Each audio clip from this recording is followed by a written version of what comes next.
আর dash Nazrul, এখানে কোন আর্টিকেলটি বসবে? A an the zero article. চিন্তা করতে থাকুন।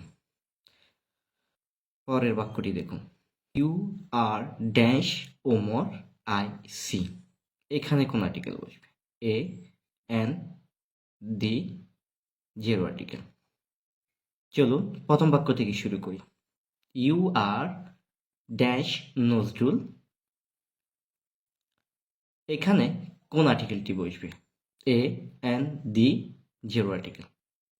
সাধারণত প্রোফান নাউন দিয়ে যদি কারোর সাথে তুলনা করা হয় বা কারো মতো বা ওইরকম একজন বোঝানো হয়, তখন তার পূর্বে আর্টিকেল এ বা এন বসে।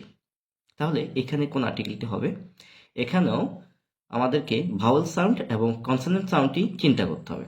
দেখুন, ইউ আর ড্যাশ নজরুল, নজরুলের এন কনসোনেন্ট, তাই এখানে এ বসবে। পরেরটি দেখা যাক, you are dash Omar I see, তাহলে এখানে কোনটি হবে? দেখুন, এখানে ওমরের ওটি ভাওয়েল, তাই এখানে আর্টিকেল হবে এন।